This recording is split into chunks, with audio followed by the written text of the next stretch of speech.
Hello, members and guests. Tutankhamun.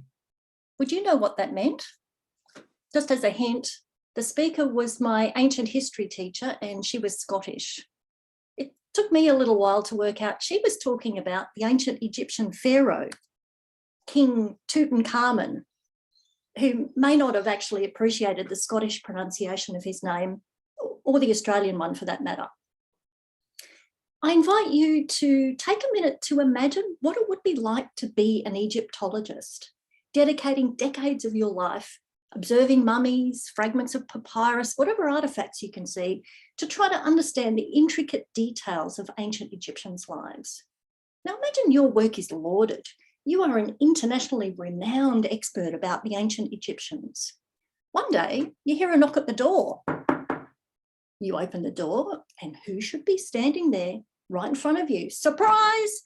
It's King Tutankhamun with hundreds of other ancient Egyptians behind him. Professor, King Tut says, we're here to help you. We've read all your research and we're very sorry to have to tell you, unfortunately, you've misunderstood some important aspects of our lives.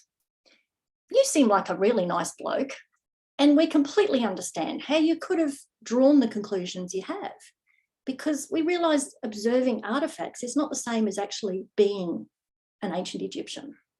Professor, the great news is we can help you really understand. Spend some time with us. Ask us questions. Hear our stories. Will you listen to us? Would you say yes? This seems like a no-brainer to me. Why wouldn't you want to benefit from the insights of people with lived experience? The same plea, listen to us, is being made to researchers, health professionals and educators from autistic people. But unfortunately, many are not listening. That's very frustrating. It's not just about autistic people feeling deeply misunderstood. It's that autistic adults are offering the advice that we never had growing up, that our parents never had. Put simply, we want to try to prevent autistic children experiencing the same pain and trauma and poor mental health that we did. You might be asking, well, what are the messages that autistic people think the world isn't listening to? There are many. I'd like to briefly explain three of the big ticket items. First, the theory of autism that makes most sense to autistic people is monotropism. And let me explain it using an analogy. Imagine the attention or focus of your brain is like a motor vehicle. Neurotypical's motor vehicle is a small zippy car. The attention or focus of an autistic brain is like a huge semi-trailer. I'm not comparing brain sizes here or saying that one brain type is better than the other. If you think about how long it takes for a semi-trailer to go from 0 to 90 miles an hour, that's autistic inertia. The force of a semi-trailer at full speed is more than a zippy car. That's autistic's hyperfocus, extreme sensitivities, tsunami-sized emotions. What happens if you ask a semi-trailer to stop as suddenly as a small car, or even quickly U-turn? That's an autistic perspective on asking us to be agile. I could go on with many examples. My point is that autistic people do a lot of reflection about what it's like to inhabit an autistic brain and body. Theories such as monotropism make a lot of sense. Defining us by a set of deficits or behaviours, as the diagnostic criteria do, make much less sense and actually misses a lot of important facets about autism. The behaviours are just what you see. And if you focus on them, it leads to some significant misunderstandings. It's like the archaeologist making awry conclusions about the ancient Egyptians from his observations. The second point is that an autistic person's core autistic traits, our innate autistic wiring, can't be changed. There's a saying that goes, the tragedy of trying to fit a square peg into a round hole isn't that the peg is never going to fit. It's that you end up destroying the peg. Being autistic is definitely a disability and we experience many challenges. However, our bodies and our brains are simply wired a different way, and no amount of play therapy, social skills training, or behavioural reinforcement schedules are going to change that wiring. No amount of messages from society telling us you're not acceptable as you are is going to change that wiring. All these therapies and social messages do is push us into a situation where there is a Grand Canyon-sized gulf between our true autistic selves and the normal, acceptable persona that we convince ourselves and others that we are. This is known as autistic masking, and it has dire consequences for our mental health. A leading cause of death for autistic people is suicide. My third point is that we would love autism organisations and autism research to focus more on supporting autistic adults. There are millions of us adults around the world and millions more autistic children who will reach adulthood at some point. Yet the vast majority of effective support for adults comes informally from other autistic people with advice about what worked for them. This is a good start, and we should be working towards more evidence-based strategies. Autistic people have identified the research priorities that would offer the most practical help. And it's really important that any research is co-led by autistic researchers or co-designed with autistic people because of the first 2 points I discussed. They're just 3 of the issues autistic people are hoping the world will listen to. I'm wondering how you're feeling about what I've said. There might be a range of reactions, shock or skepticism perhaps. You might have questions. I understand. You might be starting to debate me in your head. Yes, but that's great. Even if you don't like what I'm saying, I love that you're engaged, and this could be the start of a beautiful two-way conversation where we both learn from each other. One of your concerns might be, well, who on earth are you to stand up and pretend to speak for the autistic community? That's a fair point.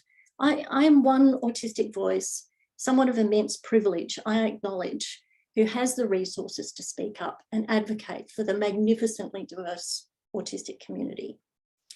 I'm hoping you're hearing my invitation. Please do access all these other autistic voices and perspectives. Don't just listen to my experience.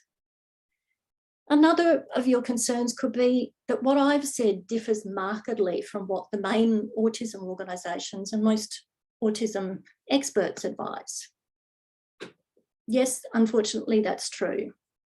This is like that archaeologist telling King Tut, you don't know what you're talking about. There's nothing I can learn from you. I'm not sure any of us can change what these experts think anytime soon. I guess I'm offering you a suggestion about what you might do as someone who is interested in neurodiversity. You can make up your own mind. The third and final concern I'll raise, if you're a caregiver to an autistic person, you might think that the helpful autistic people I'm talking about have a different kind of autism. So what works for them isn't going to work for your unique situation. No one knows your autistic loved one and your family like you do. I don't know your circumstances. I'm not a parent of an autistic child. I actually don't know what that is like. You have a unique understanding about autism from the perspective of caring for and loving an autistic person. Your struggles and your challenges are very real.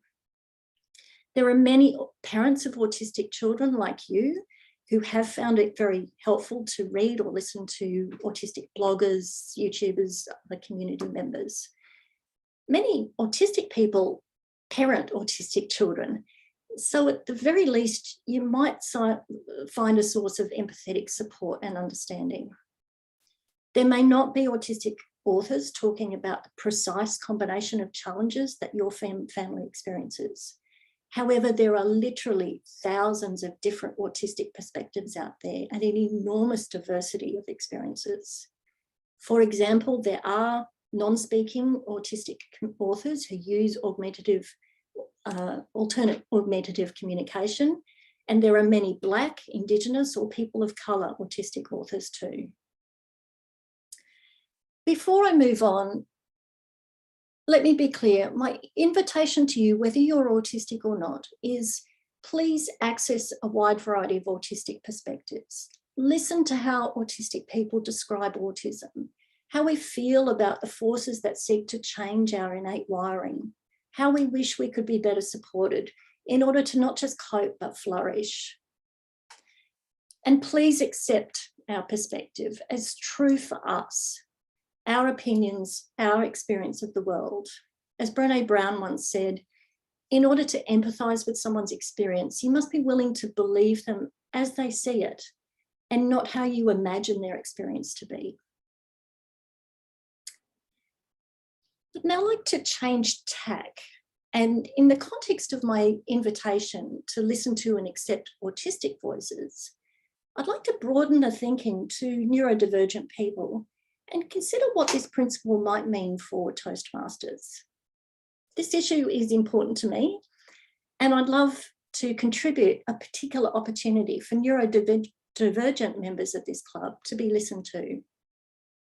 As part of a high-performance leadership project, I'm offering to facilitate some discussions among neurodivergent club members and write a summary report that the club might like to consider. The topic: Toastmasters offers its millions of members worldwide a vast array of potential benefits to suit each individual's personal and professional goals. The question is, can neurodivergent people equitably access these wonderful opportunities, and how could this be improved? What does this mean for you? Neurodivergent club members. Participation means simply responding to a series of open-ended questions that I'll pose on Google Drive and WhatsApp, starting soon. Participation is entirely voluntary. Please look at the summary, the project summary in Google Drive, which I'll put a link to in the chat after I finish. And contact me if you want to be involved or if you have any questions. I am completely flexible about how you would like to participate, depending on your needs and preferences. A few points to note. Firstly, our club already champions neuro-affirming practices in a wide variety of ways. Just one example is, as Jenny presented at the beginning of our meeting, the alternate colour scheme for timer cards, or sometimes people choose to use pictures instead. It's important to celebrate and reinforce the current practices that are working well in our club for neurodivergent people. Second, at the end of the facilitated discussions, I'll compile some key findings to give to the club's elected board, and I'll also give a short speech to explain them to the club. How the club responds to any of these discussions will be completely up to the club's board. Third, while this project offers a particular platform for the neurodivergent members of the club, it's important to note that the club belongs to all of its members, including our very lovely neurotypical allies. In summary, this club offers neurodivergent people a potentially very safe place to be more openly neurodivergent and work towards our particular personal and professional goals. The discussions I'd like to facilitate are about celebrating and building on our club's neuro-affirming culture. They're about listening to neurodivergent voices and championing neurodivergent leadership. If you're neurodivergent, please consider taking part. Nothing about us without us. Everyone deserves the chance to have a say, and a club built around the concept of neurodiversity is richer from continuing to listen to its neurodivergent members. Madam Toastmaster.